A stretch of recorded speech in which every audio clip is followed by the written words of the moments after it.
গত 2 দিন জনগণ পাবলিকলি যেই পরিমাণ ভাইটাল রোলটা প্লে করেছে, মানে যেই জায়গায় চাঁদাবাজদের ছিনতাইকারীদের পেয়েছে সেইখানেই শিক্ষা দিয়েছে।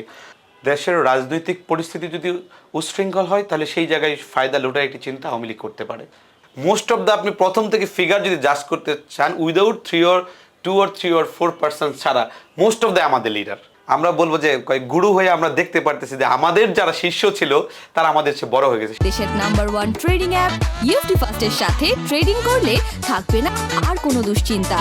সকল তথ্য ও প্রয়োজনে আছে আমাদের অনলাইন সার্ভিস, তাই জেনে বুঝে বিনিয়োগ করুন ইউএফটিসিএল এর সাথে।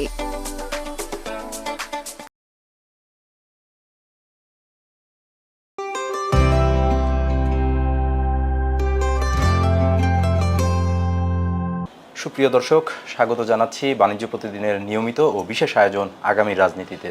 আজকে আমাদের আগামীর রাজনীতিতে অতিথি হিসেবে উপস্থিত হয়েছেন গণ অধিকার পরিষদের উচ্চতর পরিষদের সদস্য ও যুগ্ম সাধারণ সম্পাদক মাহফুজুর রহমান খান।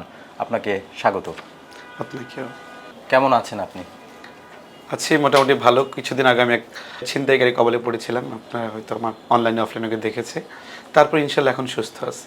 আচ্ছা, সেই বিষয়ে আমি আসছি যে দেশে যে চলমান পরিস্থিতি, ধর্ষণ, ছিনতাই সহ আইন শৃঙ্খলা পরিস্থিতি একেবারে তলানিতে গিয়ে ঠেকেছে, তো এই বিষয়ে আপনি কি মন্তব্য করবেন?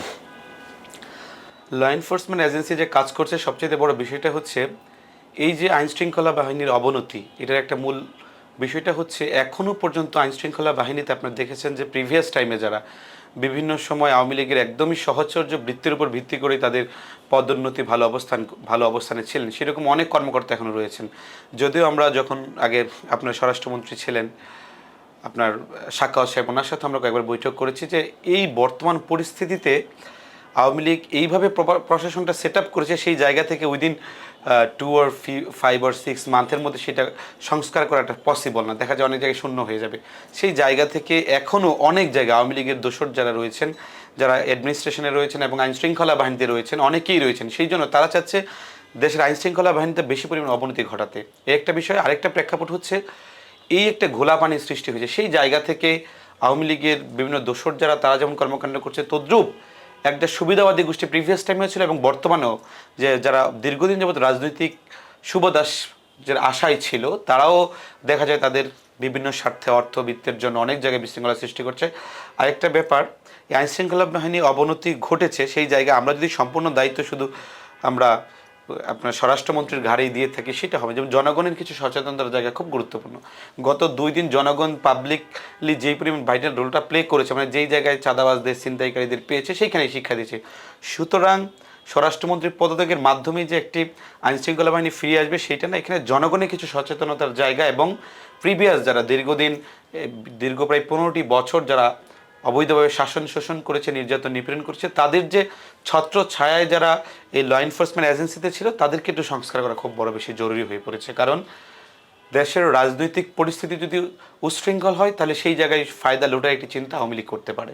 ক্রিয়াশীল যে ছাত্র রাজনৈতিক সংগঠনগুলো রয়েছে, এর মধ্যে ছাত্রদল এবং ছাত্র শিবিরের একটি মুখোমুখি সম্পর্ক সৃষ্টি হয়েছে, তো এই বিষয়ে আপনি কি বলবেন? আর সম্পূরক এর সাথে আমি যোগ করতে চাই যে এর মধ্য দিয়ে কি ছাত্রলীগের অনুপ্রবেশ কিংবা কোনো বিশৃঙ্খলার সুযোগ রয়েছে কিনা? এটা আসলে এখন হচ্ছে স্বার্থের দ্বন্দ্বের জায়গাটা সৃষ্টি হয়েছে। আপনি দেখেছেন 5ই আগস্টের পূর্ববর্তী মুহূর্তে কিন্তু ডান বাম শিবির, ছাত্রদল, ছাত্র অধিকার পরিষদ, কারোর মধ্যে কোনো প্রকার ডিফারেন্সিয়েট ছিল না। এখানে 2টা শ্রেণী পেশা ছিল।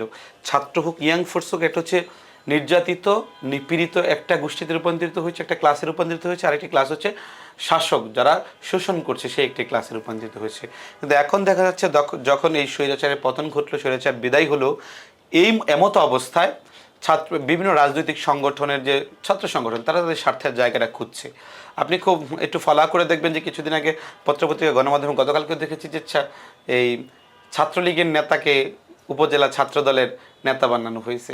অর্থনৈতিক সাময়িক ফায়দার জন্য পুনর্বাসন করছে, তাদেরকে বিভিন্ন জায়গায় অর্থ লোভে বা বিভিন্নভাবে তারা সুযোগ সুবিধা। আপনারা দেখেছেন গত পরশু দিন যে আওয়ামী লীগের নেতাকে ছোটাতে বিএনপি নেতাদের ধুমধাম তারা থানা থেকে ছাড়িয়ে নিয়ে এসেছে। তারপর আরেকটা ঘটনা ঘটেছে আমাদের নীলক্ষেত থানায়, উমামা ও গিয়েছিল এক ছাত্রলীগের নেতাকে ছাড়িয়ে নিয়ে আসছে। তার মানে কি, এখানে দেখা যাচ্ছে অনেকেই ব্যক্তিগত বিভিন্ন ফায়দার জায়গা থেকে সুবিধা গ্রহণের জন্য এই ধরনের সংঘর্ষ। আরেকটা ব্যাপার, বাংলাদেশের ক্রিয়াশীল ছাত্র সংগঠন ছাত্র অধিকার পরিষদ 2018 সালে আমরা কোটা সংস্কার আন্দোলন বাংলাদেশ সাধারণ ছাত্র অধিকার সংরক্ষণ পরিষদের ব্যানারে কিন্তু করেছিলাম। এখনো পর্যন্ত ছাত্র অধিকার পরিষদ আন্দোলন করছে, কই কোথাও তো মানে স্ট্যান্ড দখল, চাঁদাবাজি, ছিনতাই এই কার্যক্রমে লিপ্ত নাই। কিন্তু অত্যন্ত দুঃখের সাথে বলতে হয় যে বিভিন্ন জায়গায় ছাত্র নেতৃত্বের যে আধিপত্যের জায়গা বিস্তারকে কেন্দ্র করেই কিন্তু আজকে আপনি সিলেটে যে রাজনীতিটা দেখেছেন, যে জায়গায় হয়েছে সিলেট বিজ্ঞান ও প্রযুক্তি প্রকৌশল বিশ্ববিদ্যালয়ে যে ঘটনা ঘটেছে, সেইখানে ঠিক একই অবস্থা। তাদের যে প্রাদুর্ভাব সেটাকে প্রমাণ করার জন্য, তাদের অস্তিত্ব দেখানোর জন্য শুধু ছাত্রদল নয়, সেই জায়গায় আপনি দেখেছেন যুবদলের মাহবুব, উনি ওই উপজেলার নেতা, উনিও সেখানে হাজির হয়েছেন দেশীয় অস্ত্রশস্ত্র রামদানি। সুতরাং এই একটা বিষয়, মুখোমুখি অবস্থান তাদের পাওয়ার পলিটিক্সে মাসেল পাওয়ারকে শো করার জন্য এবং ইনফ্লুয়েন্সিয়াল ভ্যালু ক্রিয়েট করার জন্য এই ধরনের একটা পরিস্থিতি সৃষ্টি করছে, যেই জায়গায় রাষ্ট্রীয় আইনশৃঙ্খলা প্রচুর পরিমাণে অবনতির দিকে যাচ্ছে। এতে করে কি কোনো বিশৃঙ্খলা সৃষ্টি করতে পারে ছাত্রলীগ, কিংবা তাদের কোনো সুবিধা হতে পারে? অবশ্যই, মানে আপনি যত রাষ্ট্রটাকে বিশৃঙ্খল সৃষ্টি তৈরি করতে পারবেন তত পরিমাণ বেনিফিশিয়ারি হবে আওয়ামী লীগ। কারণ আওয়ামী লীগের ছাত্র সংগঠন তারা সকলেই হবে। কারণ আপনি আমার মধ্যে যখন দ্বন্দ্ব লাগবে তখন কিন্তু তৃতীয় পক্ষ সুযোগ পেয়ে যাবে, এটা স্বাভাবিকভাবে সবাই সাধারণ রাজনীতিতে বোঝে। এখন যদি ছাত্র শিবির দেখেন, একটা বিষয় জাতির মধ্যে ঐক্য রয়েছে, কিন্তু যখনই ব্যক্তি স্বার্থ দলীয় স্বার্থের জায়গা হয় বা তখনই কিন্তু দ্বিধা বিভক্ত হয়। দেখেন হাসিনা ভারতে থেকে নাড়া দিচ্ছে, যখনই নাড়া দিচ্ছে তখন কে বাম, কে ডান, কে কোন দল, ছাত্র দল, শিবির, অধিকার পরিষদ, কেউ আলাদা না, সব এক হয়ে যায়। আমার কথা হচ্ছে বাইরে থেকে কেন নাড়া দিতে হবে, কেন উস্কানি দিতে হবে? উস্কানি দেয়া ছাড়াই তো আমরা জাতিসত্তার আঙ্গিকে এবং জুলাই অভ্যুত্থান পরবর্তী মুহূর্তে যে স্পিরিটটা, সেই স্পিরিটটাকে ধারণ করে সেটাকে বাস্তবায়ন করার জন্য তো আমাদের ঐক্যবদ্ধ থাকা উচিত ছিল। অবশ্যই এইটাকে কেন্দ্র করে বিভিন্ন জায়গায় ছাত্রলীগের সন্ত্রাসীরা রয়েছে, যুবলীগের সন্ত্রাসীরা রয়েছে, তারা সুবিধা নিচ্ছে এবং তারা সুবিধা নেওয়া তারা চাচ্ছে দেশে আবার একটা হ্যাভহ্যাজার্ড সিচুয়েশন ক্রিয়েট হোক, যে যার মাধ্যমে আওয়ামী লীগ কোনো না কোনোভাবে যাতে পুনর্বাসিত করা যায়, সেটাই এখনও তারা প্রচেষ্টা চালাচ্ছে। আর অধিকাংশ যে ঘটনাগুলো ঘটছে এগুলো অধিকাংশ আওয়ামী লীগের দোষর। বিভিন্নভাবে তারা সুযোগ সুবিধা নিয়েছে, সুযোগ সুবিধা বঞ্চিত রয়েছে। এবং অনেক জায়গায় দেখবেন এই জুলাই অভ্যুত্থান পরবর্তী মুহূর্তে আমার বিষয়টা বুঝে আসে, সন্ত্রাস বিরোধী আইন 18-র 1 ধারায় রয়েছে যে একটি সংগঠন যদি রাষ্ট্রের মধ্যে মানে দেশদ্রোহী কাজ করে, জঙ্গি তৎপরতার মধ্যে লিপ্ত থাকে বা এই ধরনের হ্যাভহ্যাজার্ড ঘটনা ঘটে, তাহলে তাদেরকে নিষিদ্ধ করা যায়। এখন ওই সন্ত্রাস বিরোধী আইনের মাধ্যমে আওয়ামী লীগকে নিষিদ্ধ করা যায়। আমি জানি না বর্তমান সরকারের ব্যর্থতার জায়গা মনে হয় এই জায়গাটায় রয়েছে, যে আর কত পরিমাণ খুন হলে, আর কত পরিমাণ হত্যা হলে, 30,000 মানুষ আহত, পঙ্গুত্ব বরণ করলে আর কি পরিমাণ মানুষ দরকার তাদের আওয়ামী লীগকে নিষিদ্ধ করতে, সেই বিষয়টা একটা প্রশ্নের জায়গা রাখে। আর এই সরকারের সফলতার একটাই জায়গা, অনলি এই জুলাই অভ্যুত্থান পরবর্তী মুহূর্তে শাস্তি নিশ্চিত করা যারা হামলা করেছে তাদের, এবং আওয়ামী লীগের বিরুদ্ধে তাদের একটি প্রপার স্টেপ নেওয়া, এটা সবচেয়ে বড় চ্যালেঞ্জিং বিষয়। আওয়ামী লীগের রাজনীতি নিষিদ্ধ, নিবন্ধন বাতিল কিংবা নির্বাচনের অধিকার, এই বিষয়ে বিভিন্ন রাজনৈতিক দলগুলোর মত পার্থক্য দেখতে পাচ্ছি। আপনার দল কিভাবে দেখছে বিষয়টি? একদম শুরুর অবস্থা থেকে গণ অধিকারের বিষয়ে স্ট্রং একটা এভিডেন্স আমরা দিয়েছি এবং স্ট্রংলি আমরা একটা ভয়েস রেজ করার চেষ্টা করেছি। Must be needed to প্রোহিবিট this party right now. এটা জনগণের চাওয়া, আমাদের চাওয়া না। বাংলাদেশের জনগণ চায় যে এত বড় একটি গুম, খুন, হত্যার পরবর্তী মুহূর্তে 1400 মানুষ হত্যা, 30,000 মানুষের আহত এবং পঙ্গুত্ব বরণের পরবর্তী পর্যায়ে একটি দল তার রাজনীতি করার নৈতিক ভিত্তিটা হারিয়ে ফেলেছে। সেই জায়গা থেকে আমরা সেই শুরুর দিনটি থেকে বলছি আওয়ামী লীগকে নিষিদ্ধ করতে হবে এবং এই জুলাই পরবর্তী অভ্যুত্থানে যারা আহত হয়েছে তাদেরকে চিকিৎসা দিতে হবে, তাদের রাষ্ট্রীয়ভাবে তাদের সংস্কার করতে হবে, তাদের পুনর্বাসন করতে হবে এবং আওয়ামী লীগের যারা জড়িত তাদের দৃষ্টান্তমূলক শাস্তি দিতে হবে। খুনি হাসিনাকে দেশের মধ্যে নিয়ে এসে তাকে শাস্তির আওতাধীন আনতে হবে এবং যারাই এই ধরনের ঘটনাগুলো ঘটিয়েছে সেটা আওয়ামী লীগের সম্পূর্ণ দায়িত্ব, এর মধ্যে অন্য কোনো দল ছিল না। তারপরেও আমরা বলেছি যারা আওয়ামী লীগের দোসরের ভূমিকা পালন করেছে, দীর্ঘ 15টি বছর যারা আওয়ামী লীগের দোসরের ভূমিকা পালন করেছে তাদেরকেও বিচারের প্রক্রিয়াধীনের মধ্যে নিয়ে আসতে এবং বেসিক্যালি আওয়ামী লীগকে নিষিদ্ধ করতেই হবে, সেটা জনগণের প্রত্যাশার। কতিপয় দল আপনি বলেছেন যে ভিন্ন মতের জায়গাটা, এখানে দেখা যায় বৃহত্তর রাজনৈতিক দল নাম না বললেও চলে আসে বিএনপি, দীর্ঘদিন তারাও ক্ষমতায় ছিলেন। এখন অনেকে ভাবছে যেই ধরনের ঘটনা 5ই আগস্টের পরবর্তী মুহূর্তে এই পর্যন্ত আপনি জাজ করেন সারা বাংলাদেশে ঘাট দখল, মাঠ দখল, হাট দখল, সব কিছু দখলদারি বলেন, চাঁদাবাজি বলেন। আমার বাসা গাজীপুরে মনে করেন জুট দখল, অল দোজ থিংস তাদের কন্ট্রোলে, তারা নিয়ন্ত্রণ নিচ্ছে। কেন তারা দখলে এখন প্রিভিয়াস যে পলিটিক্যাল পার্টি আওয়ামী লীগ এই দৈত্য দানবের মতো সরকারে রূপান্তরিত 2 দিনে হয়নি। এইভাবে দখলদারিত্বের মাধ্যমে এইভাবেই কিন্তু দীর্ঘ 15 বছর পরে এরকম একটি সরকার দ্বৈত দানবে এবং ফ্যাসিস্ট হিসেবে রূপান্তরিত হয়েছে। সেই জায়গা থেকে হয়তো আরেকটি ভিন্ন দল যারা ভাবছেন যে আমরা তাদেরকে ওই নিষিদ্ধ করতে চাই না, আমরা তাদের আওয়ামী লীগ নিবন্ধন বাতিলের পক্ষে না, কেন পক্ষে না সেটা জাজ করতে হবে। পক্ষে না থাকার কারণ হতে পারে যে তারা যা করেছে আমিও তো সেই কাজই করব। আমার ছেলেপেলেরা এটা within 6 month already have proved, মানুষের কাছে প্রমাণ হয়ে গেছে যে কারা ঘাট দখল করে, কারা ছিনতাই করে, কারা চুরি করে, কারা এগুলোর সাথে জড়িত, কারা টেন্ডারবাজি করে। তো সেই জায়গা থেকে তাদের চিন্তার জায়গাটা থাকতে পারে যে আমি যেই অভিযোগে তাদেরকে আমি দাবি করব যে তাদেরকে নিষিদ্ধ করতে হবে, সেই অভিযোগ আমাদের উপর আসে কিনা। কিন্তু আমি আপনাকে হলফ করে বলতে পারি গণ অধিকার পরিষদ এখনো পর্যন্ত কোথাও মাঠ ঘাট দখল করতে যায়নি, টেন্ডারবাজি করতে যায়নি, চাঁদাবাজি করতে যায়নি। সেই জায়গা থেকে নৈতিকতার ভিত্তি এবং জনগণের প্রত্যাশার প্রতিফলন ঘটাতে আমরা বলেছি আওয়ামী লীগকে নিষিদ্ধ করতে হবে। এটা প্রথম এবং ফার্স্ট প্রায়োরিটি, আওয়ামী লীগকে নিষিদ্ধ করতে হবে। দ্বিতীয়ত আমরা বলেছি সুষ্ঠু বিচার প্রক্রিয়ার মাধ্যমে নিয়ে আসতে হবে এবং যারা অসুস্থ হয়েছে তাদেরকে পুনর্বাসন করতে হবে। অন্তর্বর্তীকালীন সরকারের 7 মাস পেরোলো, সংস্কার আসলে কি দেখলেন? সংস্কার বলতে অন্তর্বর্তী সরকারের প্রতি আমাদের প্রচুর ক্ষোভের জায়গাটা রয়েছে, কারণ এই সরকারে কিন্তু আমরাই বসিয়েছি। ডক্টর মোহাম্মদ ইউনূস বাংলাদেশে এসে আন্দোলন সংগ্রাম করেনি, আমার রবার বুলেট লেগেছে, 3টা রবার বুলেট লেগেছে এই জায়গায়। একটা দিন আন্দোলনে ঘরে বসে থাকতে পারিনি। রাতের বেলায় ফুচকার দোকানে রাত কাটিয়েছি, দিনভর আন্দোলন সংগ্রাম করেছি। এনএসআই ডিজিএফ এর যন্ত্রণায় হাতির ঝিল বাসায় পর্যন্ত বসবাস করতে থাকতে পারিনি। এখনো গা শিউরে উঠছে সেই সময়টার কথা ভাবতে হলে। কালো মাইক্রোবাস দেখলেই মনে হচ্ছে যে এরা মনে হয় তুলে নিতে আসছে, কারণ আমি নিজে হামলা শিকার হয়েছি। 11টা মামলা, আমি ঢাকা বিশ্ববিদ্যালয়ের শিক্ষার্থী, চুরি চামারি রাষ্ট্রদ্রোহী কোনো কাজে জড়িত ছিলাম না, আমার বিরুদ্ধে 11-12টা মামলা চলেছে। তো সেই জায়গায় আমি বলবো যে এই সরকারের একটা কাজ ছিল সংস্কার কতটুকু দেখতে পেরেছি। আপনার প্রশ্নটা ছিল, আমার মনে হয় দৃশ্যমান সংস্কার অনেকগুলো আমরা খুব একটা বেশি পাইনি। দৃশ্যমান সংস্কার তার মধ্যে 2টা বিষয় আপনাকে পয়েন্ট আউট করতে হবে। একটা বিষয়, আপনি কাকে নিয়ে সংস্কার করবেন, কাদের জন্য সংস্কার করবেন, এই বিষয়টা কিন্তু আইডেন্টিফাই করতে হবে।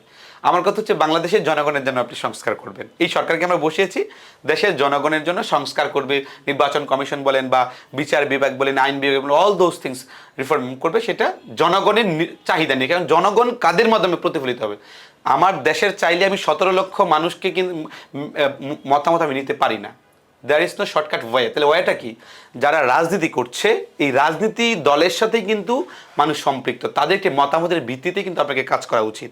এখন দেখা যায় এই সরকার বিভিন্ন সময় বিভিন্ন উদ্যোগ গ্রহণ করেছে, কাজ করেছে, রাজনৈতিক দলকে খুব বেশি তারা এঙ্গেজমেন্ট করেনি। এখন কেন এঙ্গেজমেন্ট করেন? অনেক সময় এই সরকারে কিন্তু যারা রয়েছেন আসলেই তারা কিন্তু রাজনীতিবিদ না, কিন্তু প্রিভিয়াস মোমেন্টে অনেকে রাজনীতির সাথে সম্পৃক্ত ছিলেন না। তো যারা রাজনীতির সাথে সম্পৃক্ত ছিলেন না তাদের জনগণের পালসটাকে বোধগম্য হওয়ার কিছুটা ঘাটতির জায়গা থাকতে পারে। সেই জায়গা থেকে যেমন তারা নির্বাচনী ব্যবস্থার কিছু সংস্কারের বিষয়টা এনেছে, যেটা আমরা দেখেছি। আর কিছু সংস্কার যেহেতু আমরা আগেও বলেছি যে ডাবল চেইন গভর্নমেন্টটা রিফর্ম করা, উচ্চ কক্ষ নিম্ন কক্ষের একটা ব্যবস্থাপনা করা। আবার আমরা বিভিন্ন সংস্কারের জন্য দীর্ঘ সেই আমাদের দল গঠনের পর থেকে 21 সাল থেকে আমরা দাবি করে যাচ্ছি যে দলীয় প্রধান এবং সরকার প্রধান একজন হতে পারবে না। এই ব্যাপারে তারা একটু দৃষ্টিপাত দিয়েছে। আবার আমরাও বলেছি যে একজন 2বারের বেশি প্রধানমন্ত্রী হতে পারবে না। এইসব কিছু বিষয় তারা আমরা আলোচনা করেছি, তাদের সাথে কয়েকবার বৈঠক করেছি, তারা এগুলো আমলে নিয়েছে। এবং সংসদীয় ক্ষমতা, পার্লামেন্টারিয়ান যে পাওয়ার ইম্পারমেন্ট, একজন ইলেকটেড পারসন 4 বছর মেয়াদ করা, এরকম একটা উদ্যোগ তারাও গ্রহণ করেছে।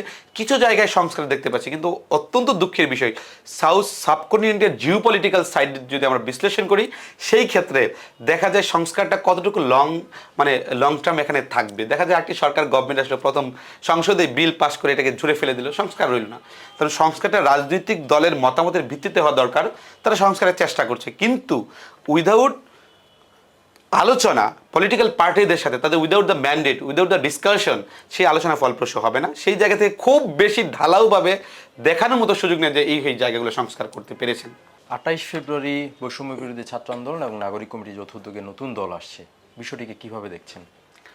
এটাকে আমি সাধুবাদ জানাই নতুন রাজনৈতিক দল। আমাদের সবসময় আমরা মধ্যমতার রাজনীতি অবলম্বন করেছি। এবং আপনি একটা বিষয়, আপনারা গণমাধ্যম কর্মী যারা রয়েছেন তারা জানেন যে এখানে যারা দলের মধ্যে নেতৃত্ব দিচ্ছেন বা দেওয়ার, নাহিদ আজকে পদত্যাগ করেছে, আপনারা জানেন। নাহিদ ইসলাম আমাদের ঢাকা বিশ্ববিদ্যালয়ে সে ডাকসু নির্বাচনেও আমাদের সংস্কৃতি সম্পাদক নির্বাচন করেছে, এবং আসিফ ছিলেন ছাত্র অধিকার পরিষদের আমাদের সভাপতি ছিলেন ঢাকা বিশ্ববিদ্যালয় শাখা। সেই জায়গা থেকে সারা দেশে অনেক মানুষ নতুনের দিকে কিছুটা তাদের ঝুঁকছে, কেউ কেউ তাদের কতিপয়, আপনি যদি ছাত্র এখানে ডিফাইন করতে চান, who is the real leader of the student right organisation, student right council, কারা ছাত্র অধিকার পরিষদের লিডার এবং কারা ছাত্র দলের লিডার, কারা ছাত্র শিবিরের লিডার, মোস্ট অফ দ্য আপনি প্রথম থেকে ফিগার যদি জাজ করতে চান, উইদাউট 2 or 4% ছাড়া মোস্ট অফ দ্য আমাদের লিডার, আমাদের ছাত্র অধিকার পরিষদের ছিলেন।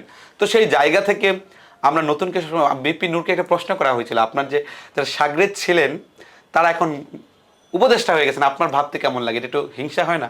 আমরা বলবো না, আমরা বলবো যে গুরু হয়ে আমরা দেখতে পারতেছি যে আমাদের যারা শিষ্য ছিল তারা আমাদের চেয়ে বড় হয়ে গেছে। সেই জায়গা থেকে তাদের নেতৃত্বে রাজনৈতিক দল, সেটাকে আমি সাধুবাদ জানাই এবং আমি আশা করব গতানুগতিক রাজনৈতিক ধারা নয়, যে যেই নতুনের কথা বলছি, পাওয়ার পলিটিক্সের জায়গা থেকে বলছি, তারা বিভিন্ন চিন্তাধারার যে একটা কম্বিনেশন ঘটাতে চাইছে, সেটা হবে সেই প্রত্যাশা রাখছে এবং তাদের জন্য আমাদের শুভকামনা। কোন নির্বাচন আগে চান, স্থানীয় না জাতীয়? এখানে আমরা স্থানীয় নির্বাচনের কথা আগে থেকেই বলছি, আমাদের দলীয় স্ট্যান্ড একদম স্থানীয় নির্বাচন চাই। কেন চাই তার একটা যুক্তিগতার জায়গা রয়েছে। এখন জাতীয় নির্বাচন এবং স্থানীয় নির্বাচন, and sky versus line difference two election. স্থানীয় নির্বাচন, লোকাল গভর্নমেন্ট নির্বাচন এবং ন্যাশনাল গভর্নমেন্ট নির্বাচন। ন্যাশনাল গভর্নমেন্ট নির্বাচন যদি আগে হয়, আপনার প্রিভিয়াস টাইমে দেখেছেন অনেক নির্বাচন, গণমাধ্যম তো আসলে সার্কামস্ট্যান্স বেশি এভিডেন্ট নিয়ে অনেক সময় কথা বলে বা প্রত্যক্ষভাবে গিয়ে কথা বলে, দেখে অনেক ধরনের তথ্য তাদের সংগ্রহ করার চেষ্টা করে, কিন্তু আলটিমেটলি বিগত এই যে স্বৈরাচারী আচরণটা কেন হয়েছে আপনারা জানেন। আওয়ামী লীগ গত 2টি নির্বাচনে দলীয় প্রতীকে ওই চেয়ারম্যানের নির্বাচন পর্যন্ত নিয়ে গেছে, যেটা প্রিভিয়াস টাইমে ছিল না। 2008 সালের পরবর্তী মুহূর্তে সেটা ছিল না। 14 পরবর্তী মুহূর্তে গিয়ে সরকার চিন্তা করেছে স্থানীয় নির্বাচন দলীয় প্রতীকে দিবে। এই যে দলীয় প্রতীকের চিন্তার জায়গা থেকে কিন্তু বিভিন্ন জায়গায় মনে করতেছে যে সেইখানে গণতন্ত্র চর্চার সুযোগের জায়গাটা মোটেও নাই। একজন প্রার্থী যেটা জাতীয় নির্বাচন করবে, আবার সে স্থানীয় নির্বাচন একটা চেয়ারম্যান ইলেকশন করবে, উপজেলা ভাইস চেয়ারম্যান নির্বাচন করবে, তাকেও দলীয় প্রতীকে যাচ্ছে। তাহলে দেখা যাচ্ছে কি একটা দলের চেইন তৃণমূল পর্যন্ত মানুষের গণতান্ত্রিক রেভলিউশনটা গড়ানোর খুব একটা সুযোগ নেই, যে ভোটিং রাইটস ইমপ্লিমেন্টেশনের মাধ্যমে হওয়া দরকার। এখন স্থানীয় নির্বাচন যদি হয়, দুইটা ঘটনা ঘটবে। একটা ঘটনা কি, আসলেই সরকারের সক্ষমতার জায়গা কতটুকু, তারা জাতীয় নির্বাচনটা কতটুকু এফিসিয়েন্সির মাধ্যমে প্রুফ করতে পারবে, কতটুকু গণতান্ত্রিকভাবে ভোটাধিকারটা বাস্তবায়ন করতে হবে, সেটার একটা ফিটনেসটা বাছাই হবে। আরেকটা ব্যাপার, স্থানীয় নির্বাচনের মাধ্যমে আসলেই মানুষ আর উপলব্ধি করতে চেষ্টা করবে আসলেই কোন রাজনৈতিক দলের নেতৃবৃন্দ কতটুকু সহনশীল। আমরা বলবো স্থানীয় নির্বাচন আগে দরকার, এই গভর্নমেন্টের ফিটনেস যাচাই করার জন্য যেমন হোক, আবার সেইভাবে এইটার উপর ভিত্তি করে আমরা ভাববো যে এই সরকারের মাধ্যমে জাতীয় নির্বাচন কোন পর্যায়ে যেতে পারে, কতটুকু অবাধ, সুষ্ঠু, নিরপেক্ষ নির্বাচনের আয়োজন তারা করতে পারেন, সেই ধারণার জন্য হলো স্থানীয় নির্বাচন আগে দরকার। আরেকটা ব্যাপার আমি একটু অ্যাড করি, দলীয় সরকারের অধীনে স্থানীয় নির্বাচন কখনো সুষ্ঠু নিরপেক্ষ সম্ভব নয়। চলমান পরিস্থিতি এবং সংস্কার সব মিলিয়ে নির্বাচন কবে? নির্বাচন কবে আমরা আগে থেকে বিভিন্ন সময় বিভিন্ন কথা বিভিন্ন রাজনৈতিক দল বলছে, আমরা বলেছি যে এই সরকারকে আমরা সময় দিতে চাই, আমরা টাইম দিতে চাই। আপনি যদি একজনকে চেয়ারে বসে দিয়ে পিছন দিয়ে খোঁচান, তাই তার সংস্কার কি করবে? এর তো আগে ওই বাদ দিয়ে হারামজাদা মানচিত্র চেপে খেবো সেই অবস্থা, যে তাকে তার চাহিদা নির্বাচন, তার যে নির্বাচনই বারবার চায়, তাহলে সংস্কারের জায়গাটা কোথায় থাকবে? আলটিমেটলি বিষয়টা হচ্ছে এই জায়গায় নির্বাচন যদি আপনি দিতে চান, তাদেরকে আমরা সময়সীমা দিয়েছি যে অলিখিত সময় না, যে একটা তারা রূপরেখা দাঁড় করবে, সেই রূপরেখার মাধ্যমে নির্বাচন, সেটা 2 বছর হতে পারে। অলরেডি সরকারের 7 মাস already have passed right now. তো এই সময়টাকে আমরা যদি নিয়ে যাই যে আমরা চেয়েছি যে তারা একটা রূপরেখা দাঁড় করবে, আমরা চেয়েছি যে আরও 1 বছরের মধ্যে তার নির্বাচনের আয়োজন করবে। সেটা সর্বপ্রথম অ্যাজ এ টেস্ট কেস হিসাবে তারা স্থানীয় নির্বাচন দিবে, এবং স্থানীয় নির্বাচনের পূর্ববর্তী মুহূর্তে তারা জাতীয় নির্বাচন, যাতে রাজনৈতিক দল এবং জনগণের মধ্যে কোনো প্রকার ধোঁয়াশা সৃষ্টি না হয়, সেই জাতীয় নির্বাচনের রূপরেখা তারা প্রণয়ন করবেন। তাহলে কিন্তু তাদের যদি আমরা চাপ সৃষ্টি করি বা ইনফ্লুয়েন্সিয়াল ভ্যালু ক্রিয়েট করতে নির্বাচন করি, তাহলে সংস্কার আদৌ সম্ভব নয়। নির্বাচনের আগে মোটা দাগে কি সংস্কার হওয়া উচিত বলে আপনি মনে করছেন? অবশ্যই নির্বাচন কমিশনকে একটি শক্তিশালী নির্বাচন এবং স্বতন্ত্র, আপনি জানেন সাংবিধানিক প্রতিষ্ঠানগুলো কিন্তু স্বাধীন স্বতন্ত্রভাবে কাজ করে, কিন্তু অত্যন্ত দুঃখের বিষয় প্রিভিয়াস গভর্নমেন্ট যারা ছিলেন তারা কিন্তু স্বাধীন স্বতন্ত্রভাবে কাজ করতে পারেনি। এটা কনস্টিটিউশন রাইটস দিয়েছে, কিন্তু আসলে কনস্টিটিউশনের ইমপ্লিমেন্টেশনটা সেই জায়গায় ঘটে নাই। তো আমরা বলবো নির্বাচন কমিশনকে শক্তিশালী করা হচ্ছে তাদের 1 নাম্বার কাজ, এবং নির্বাচন কমিশনকে শক্তিশালী করার মাধ্যমে আমরা কিভাবে জাজ করব নির্বাচন কমিশন যদি শক্তিশালী হয় তারা ভোটার তালিকা সুষ্ঠু করতে পেরেছে কিনা। এবং বিগত অনেক আপনি জানেন লক্ষাধিক, একবার 5 লাখ, একবার 7 লাখ, কয়েকটা প্রতিবেদনে উঠে এসেছে এক এক সরকার বিভিন্ন সময় ফেক ভোটার বানিয়ে একটা হিরিক পড়েছে, তাদেরকে সংস্কার করা। সুতরাং সেই জায়গায় নির্বাচন কমিশন যদি শক্তিশালী হয়, সেগুলো ফেক ভোটারকে তারা চিহ্নিত করতে পারবে, নতুন ভোটারকে নবায়ন করার মাধ্যমে, এবং নির্বাচন কমিশন শক্ত ভূমিকা পালন করে নির্বাচন সুষ্ঠু করতে পারবে। এবং এইটাকে রাষ্ট্রের বিচার বিভাগটা বিভিন্নভাবে কিন্তু আপনি ইনফ্লুয়েন্স ক্রিয়েট করছে, বিচারকে বিভিন্ন পক্ষ বা এক এক পক্ষের নিচে, যেটা ক্যাঙ্গারু কোর্ট বলে আমরা বিভিন্ন সময় বলে থাকি প্রিভিয়াস টাইমে, যে উপর থেকে রায় হয়ে আসছে।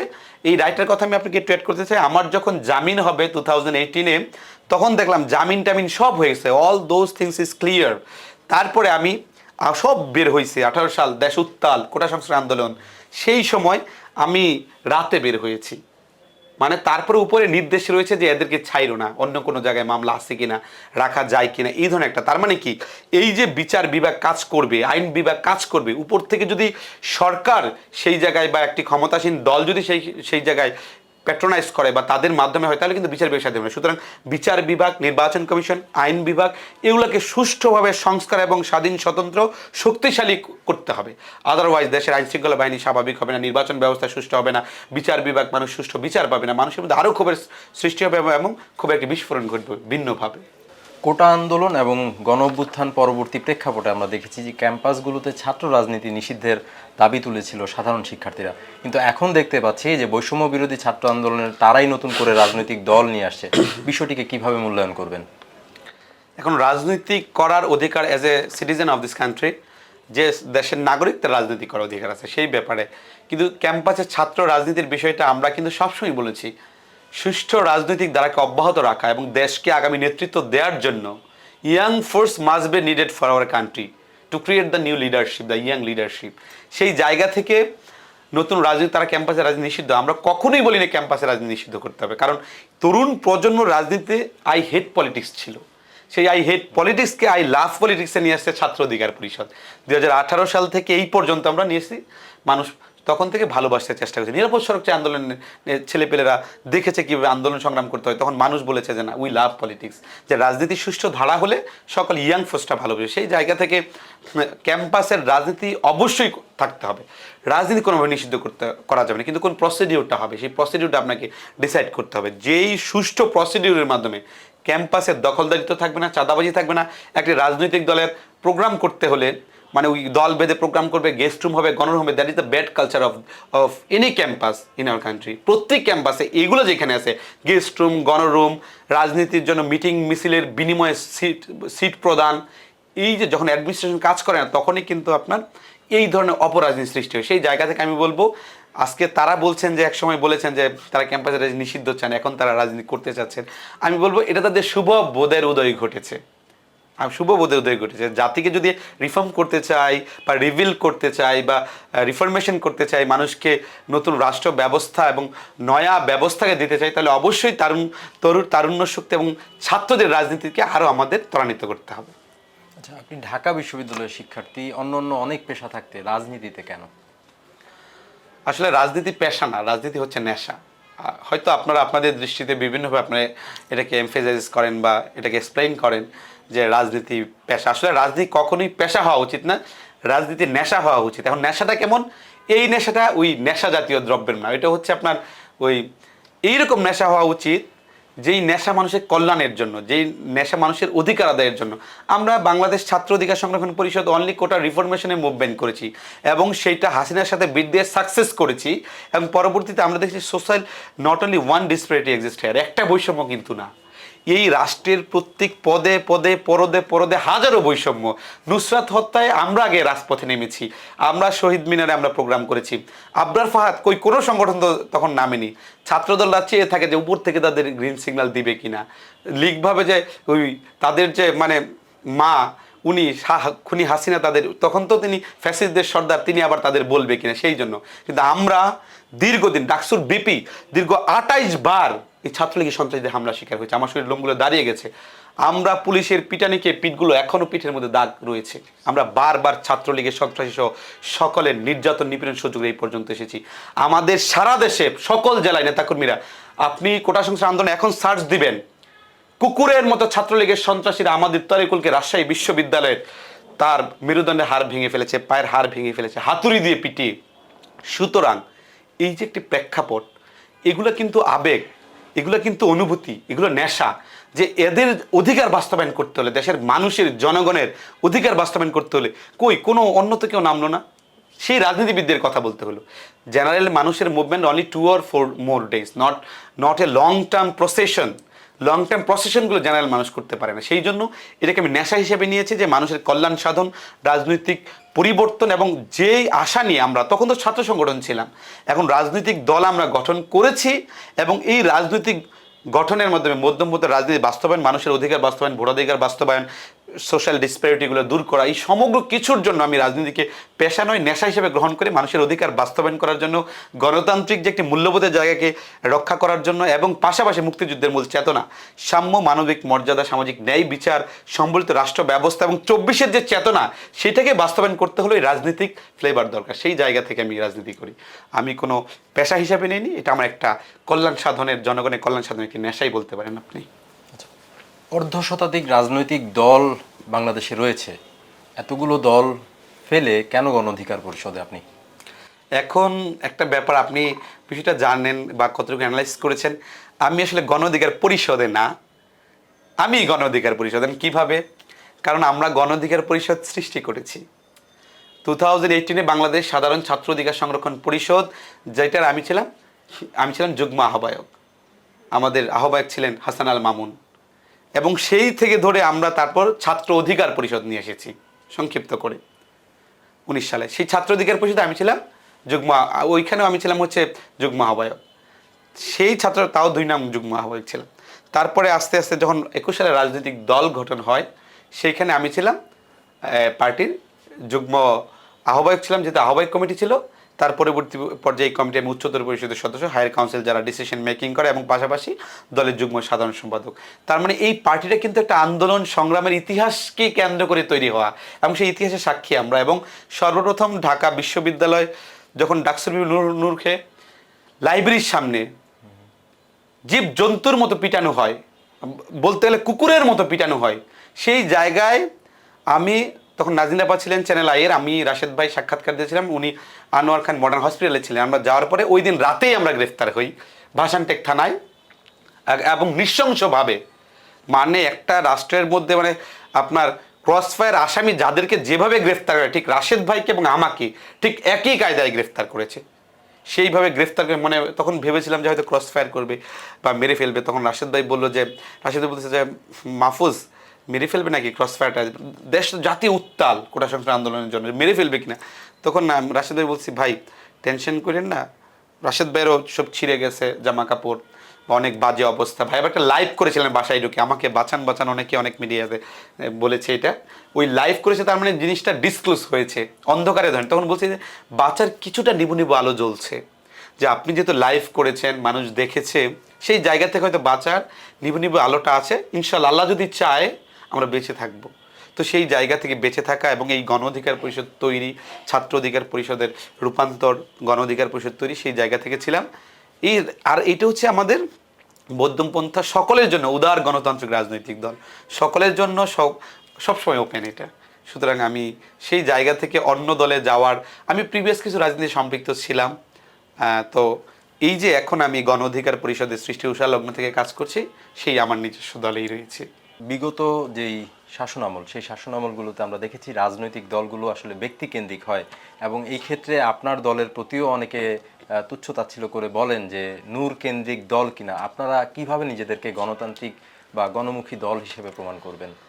এই জন্য আমাদের ঘোষণাপত্রে আপনাকে যেতে হবে, আমাদের কনস্টিটিউশনে যেতে হবে। আমাদের কনস্টিটিউশন একটা দলের ভ্যালিডিটি কতটুকু, দল কীভাবে কাজ করবে, কর্ম পরিকল্পনা কি, আমাদের দলে 21 দফা রয়েছে আমাদের কনস্টিটিউশনে, সেগুলো আপনাকে একটু দেখতে হবে। আমাদের ওইখানেই সুস্পষ্টভাবে বলা আছে, একজন ব্যক্তি দলের গুরুত্বপূর্ণ সভাপতি সেক্রেটারির পদ 2 বারের অধিক তারা থাকতে পারবে না, এবং দলীয় প্রধান, রাষ্ট্রপ্রধান একক ব্যক্তি হতে পারবে না। সেই জায়গা থেকে ব্যক্তি পূজার জায়গাটা যদি আমরা করি, তাহলে তো দেখা যাচ্ছে কনস্টিটিউশনালে কিন্তু উনি থাকতে পারছেন না। উনি ওই জায়গায় কাজ করতে পারছেন না। তাহলে ব্যক্তি পূজার জায়গা না, একটা কথা নেতৃত্বের প্রতি আনুগত্য। যেমন হাদিসেও আছে, যদি তোমার নেতা হাফসি মানে গোলাম হয় বা কৃতদাস যদি থাকে কোথাওকার, তুমি তাকে যতক্ষণ ওই জায়গায় থাকবে ততক্ষণ তোমরা তাকে মানো।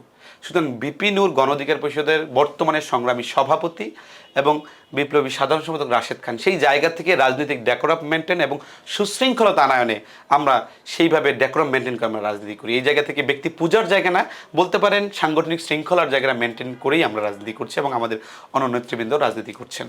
বাণিজ্য প্রতিদিন এবং এর দর্শকদেরকে সময় দেওয়ার জন্য আপনাকে আন্তরিক ধন্যবাদ। আপনাকেও অসংখ্য ধন্যবাদ এবং বাণিজ্য প্রতিদিনে যারা দেখছেন, আপনারা যারা দর্শক রয়েছেন, তাদেরকেও আমি আন্তরিক শুভেচ্ছা অভিনন্দন জানাই। অবশ্যই এই ধরনের গণমাধ্যম যারা দেশের বর্তমান রাজনীতি প্রেক্ষাপট এবং নতুন নতুন কিছু নিয়ে কথা বলে, নয়া বন্দোবস্তের কথা বলে এবং মানুষের যে বচন মানুষের মধ্য থেকে তুলে নিয়ে আসতে চায়, আপনারা তাদের সাথে থাকবেন, বাণিজ্য প্রতিদিনের সাথে থাকবেন। আজকের আগামীর রাজনীতিতে যারা দীর্ঘ সময় ধরে আমাদের সাথে সংযুক্ত ছিলেন তাদেরকে আন্তরিক ধন্যবাদ। পরবর্তীতে আরও কোনো অতিথি নিয়ে আগামীর রাজনীতি কোন পথে যাবে সেই বিষয়ে হয়তো দীর্ঘ আলোচনা হবে। ততক্ষণ পর্যন্ত বাণিজ্য প্রতিদিনের সাথেই থাকুন। ঘরে বসেই ট্রেড করতে চান? তাহলে আমরা দিচ্ছি তার বেস্ট সলিউশন। মার্কেটের সব প্রয়োজনীয় তথ্য জানা থাকলে বিনিয়োগের যাত্রা হয়ে ওঠে আরও সহজ। তাই আপনার সফলতার সম্ভাবনাকে কাজে লাগাতে ডাউনলোড করুন দেশের number 1 trading app EFT fast.